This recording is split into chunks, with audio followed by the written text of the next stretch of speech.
Bismillahirrahmanirrahim. Assalamualaikum warahmatullahi wabarakatuh. Apa kabarnya hari ini anak-anakku semuanya? Semoga kita selalu dalam keadaan sehat walafiat dan selalu dalam lindungan Allah Subhanahu wa taala. Dan selalu semangat untuk mengikuti pembelajaran walaupun sampai saat ini kita masih pembelajarannya melalui online ya nak ya. Nah, hari ini Ibu akan membahas tema 3C subtema 4, pembelajaran 1 dan pembelajaran 2. Tentang apa? Tentang keajaiban perubahan wujud benda di sekitarku. Nah, untuk pembelajaran hari ini kita sama-sama membaca basmalah. Bismillahirrahmanirrahim. Nah, sebelum masuk materi ini, Ibu akan coba mengingatkan kalian kembali materi sebelumnya tentang apa coba? Iya, masih ingat? Iya, betul ya. Tentang mengembun. Apa itu mengembun? Peristiwa perwujudan perubahan wujud gas menjadi cair ya, yang dicontohkan pada daun pada tanaman di tempat terbuka akan basah pada pagi hari walaupun sebelumnya tidak terjadi hujan. Kalau yang tanaman, kalau yang tidak punya tanaman bisa diperhatikan ketika segelas air es teh, gelas bagian luarnya akan basah ketika terdapat es di dalam gelas. Nah, kemudian apalagi tentang menyublim. Apa itu menyublim? Perubahan wujud benda dari padat menjadi gas. Kemarin Ibu mencontohkan tentang kapur barus atau kamper yang disimpan di lemari lama-kelamaan akan habis. Ya, itu menyublim. Kemudian apalagi? Mengkristal atau menghablur. Apa itu? Perubahan wujud benda dari gas menjadi padat.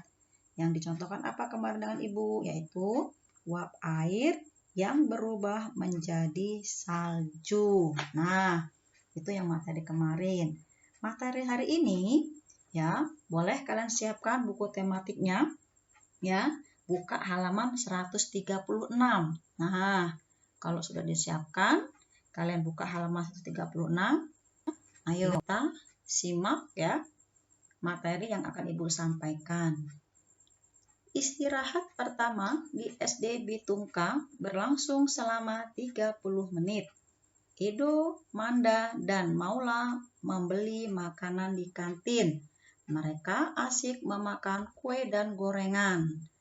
Edo merasa gorengan miliknya terlalu asin. Nah, itu Ibu tampilkan ya. Ada gorengan, pisang, dan risol, dan kue tradisional ya. Mungkin di antara kalian suka ya dengan makanan tersebut.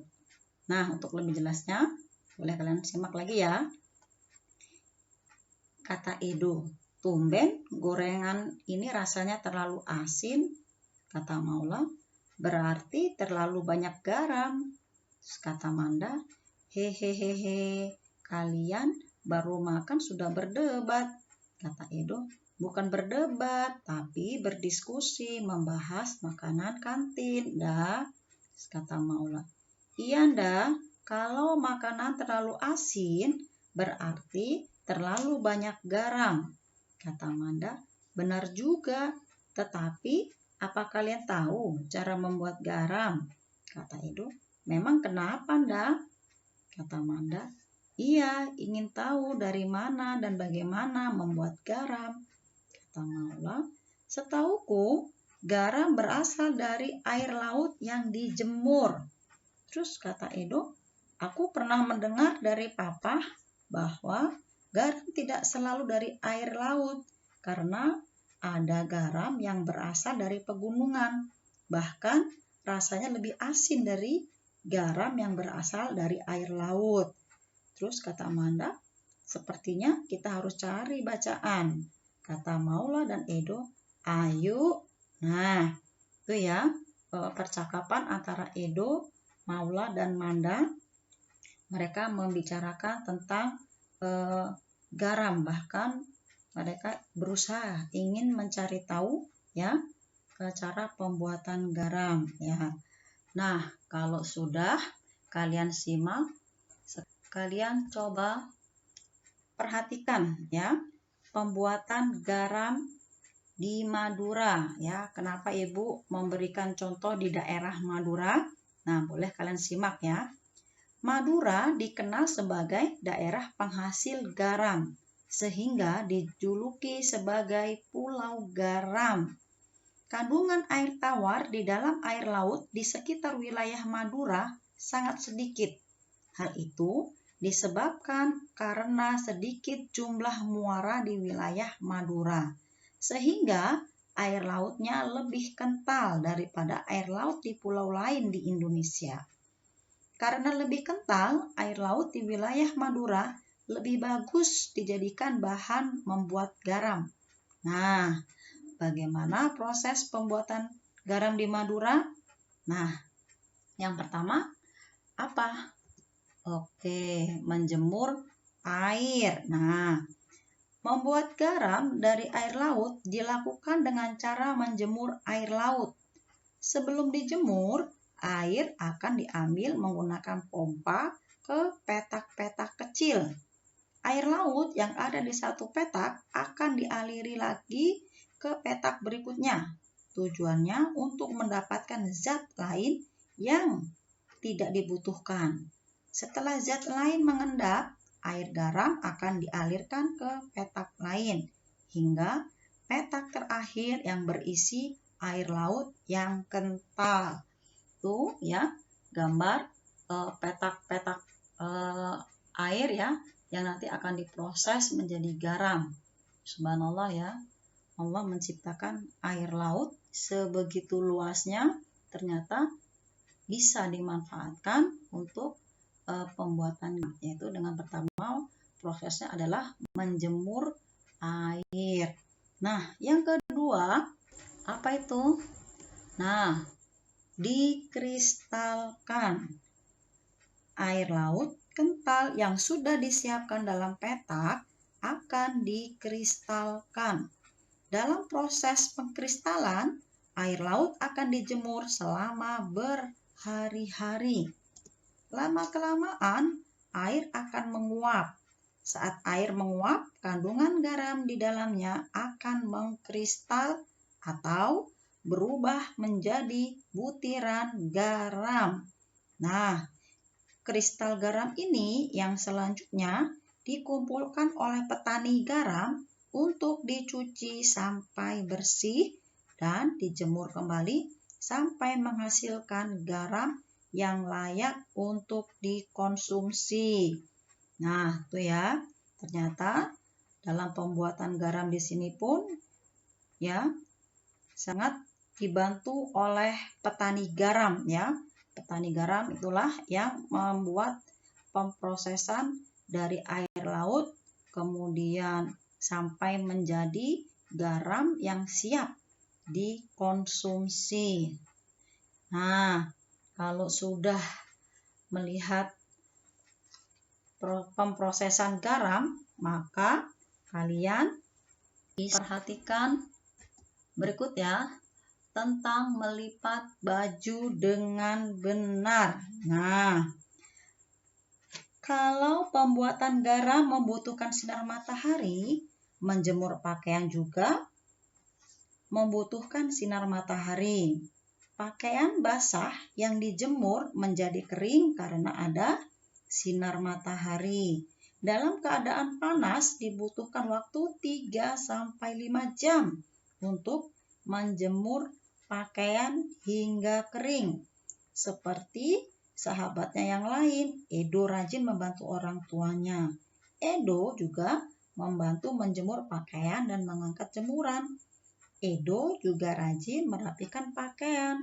Untuk merapikan bajunya, Edo belajar melipat baju dari ibu. Nah, ini ya, ibu akan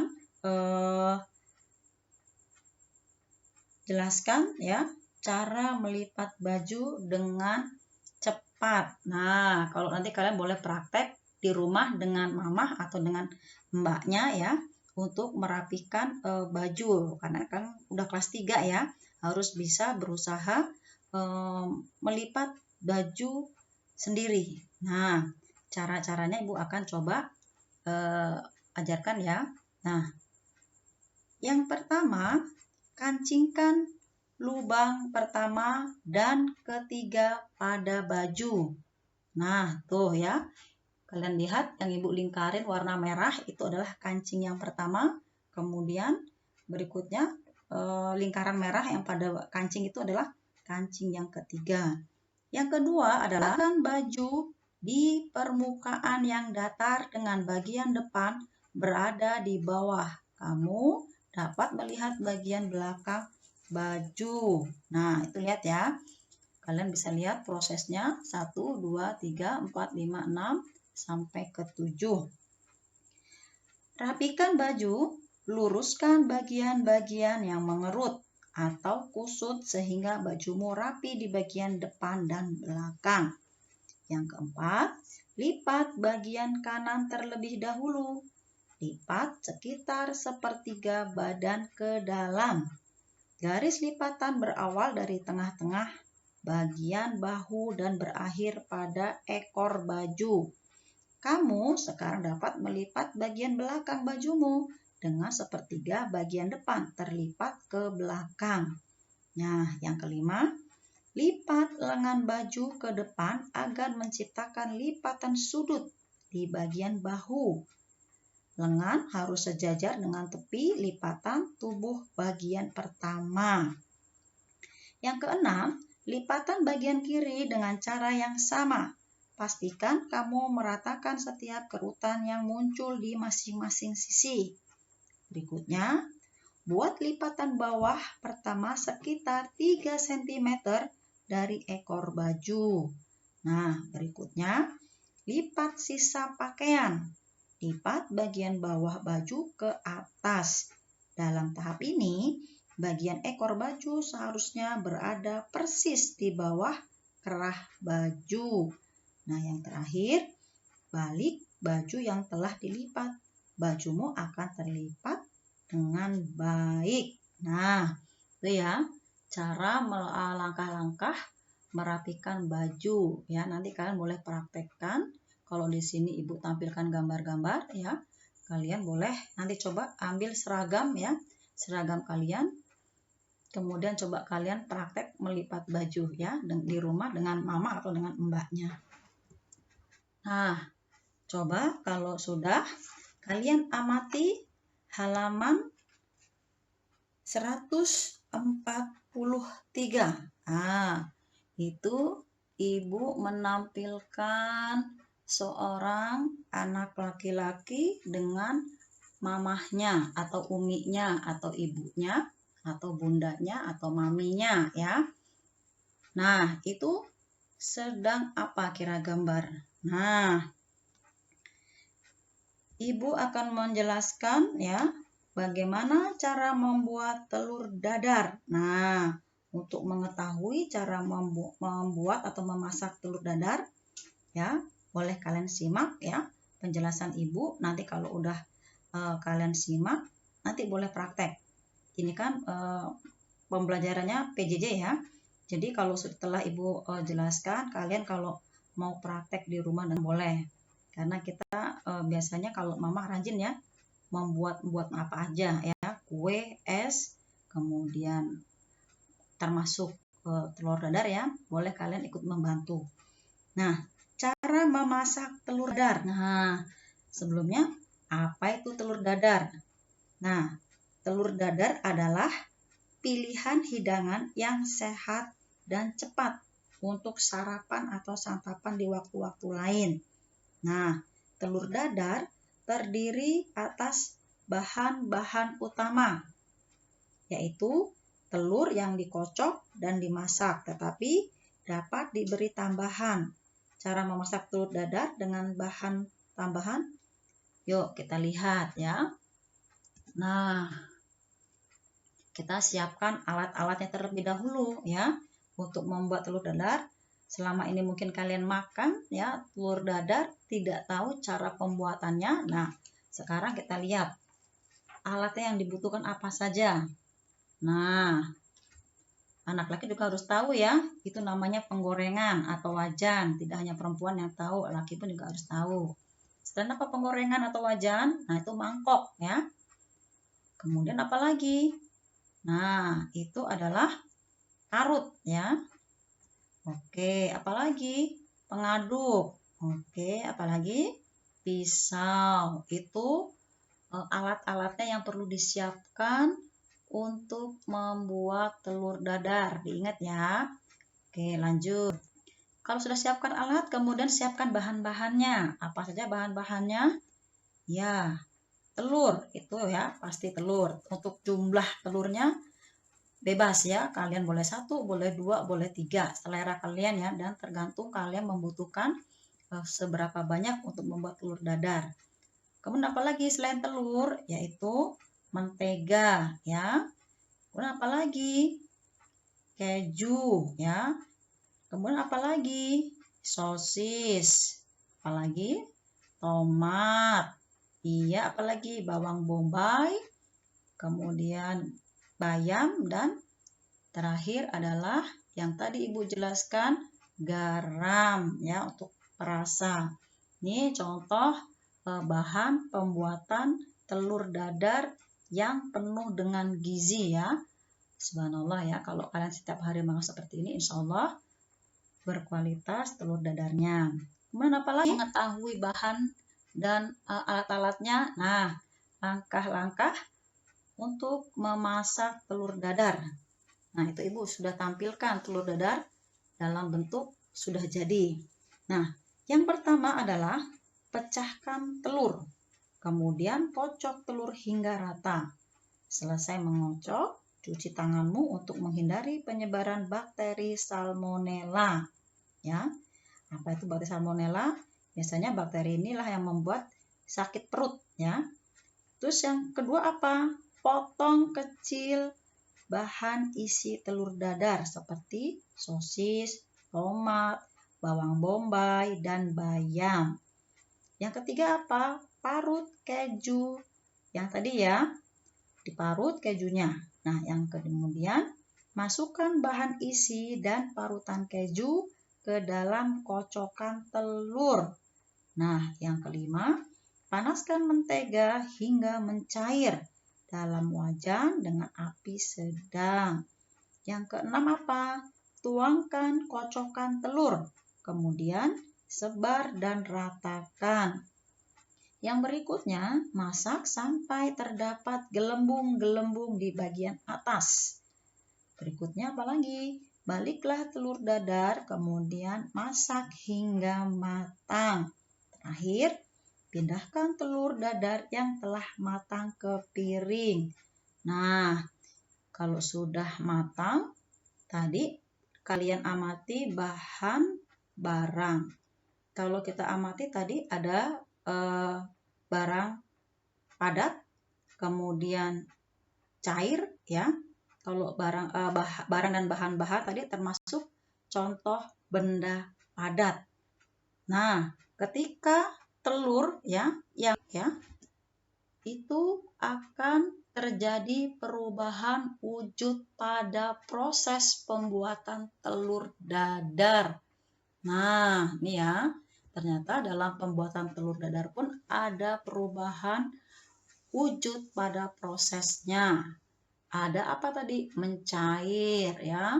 Kalau sebelumnya kita sudah belajar tentang mencair, kemudian benda padat, membeku ya. Nah, mencair kalau dalam ini apa? Pada saat mentega dipanaskan. Tadi menteganya kan padat, ketika dipanaskan dia akan mencair. Kemudian apalagi? Benda cair menjadi padat. Contohnya apa? Telur ya, yang dimasukkan ke dalam wajan panas ya. Oke, itu ya perubahan wujud pada proses pembuatan telur dadar ya. Kalau sudah paham pembuatan sampai selesai telur dadarnya matang, boleh kalian dinikmati ya. Hangat-hangat pasti sangat enak dan lezat, apalagi dipenuhi isi-isi yang sehat ya. Oke, kita lanjut berikutnya. Nah, materi tentang tolong menolong. Oke. tolong menolong.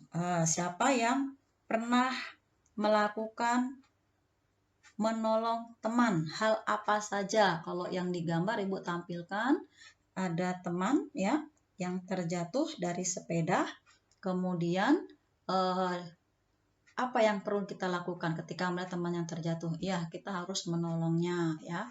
Karena kalau melihat teman yang mengalami musibah, siapapun kita menolong teman tidak melihat sukunya, agamanya, atau mungkin jenis kelaminnya atau pekerjaan orang tuanya, ya siapapun yang membutuhkan bantuan atau yang sedang mengalami musibah, kita harus menolongnya ya. Nah, kenapa kalau tidak menolongnya? Ya, kita sudah kalau menolong teman berarti kita sudah mengamalkan itu sila keberapa? Menolong teman. Termasuk sila kedua. Nah, menolong teman yang sedang terjatuh dari sepedanya adalah contoh tidak hanya itu ya, jatuh dari bermain bola kalau anak laki juga ya. Jadi kalau anak laki main bola temennya jatuh jangan diketawain, tapi ditolongin ya, dibawa ke UKS, kemudian diobatin ya. Jangan diketawain, diledekin, itu tidak boleh. Kenapa? Karena menolong teman terjatuh dari sepeda, terjatuh bermain bola atau lari-larian terjatuh, apalagi jatuh dari tangga, apalagi tabrakan dengan temannya. Nah, itu termasuk pelaksanaan dalam Pancasila. Sila keberapa? Sila kedua. Nah, hafal ya, materi sebelumnya kan sudah diajarkan dengan Ibu. Bunyinya bagaimana? Sama-sama kemanusiaan yang adil dan beradab yang dilambangkan dengan rantai emas. Kalian pasti sudah hafal untuk lambang dan bunyinya. Kita harus hafal ya sila-sila dalam Pancasila, dan contoh-contohnya dalam pelaksanaannya pun kalian sudah harus mempraktekkan ya, tidak hanya sebatas materi yang dihafal saja, tetapi kalian juga harus bisa mempraktekkan dalam bentuk contoh-contoh dalam keseharian, terutama nanti ketika kita sudah masuk sekolah pembelajaran secara normal. Enak ya? Oke. Nah, demikian ya pembelajaran Ibu ya yang Ibu sampaikan. Ibu ucapkan terima kasih untuk Ananda yang selalu menyimak pembelajaran Ibu dengan baik ya, dan kepada Mama ya, Umi, Mami, Ayah, Bunda juga yang mungkin mendampingi Ananda dengan sabar ya. Semoga Allah mudahkan segala urusan kita dan selalu diberi kesehatan. Oke, kita tutup dengan membaca hamdalah. Alhamdulillahirabbil alamin. Assalamualaikum warahmatullahi wabarakatuh.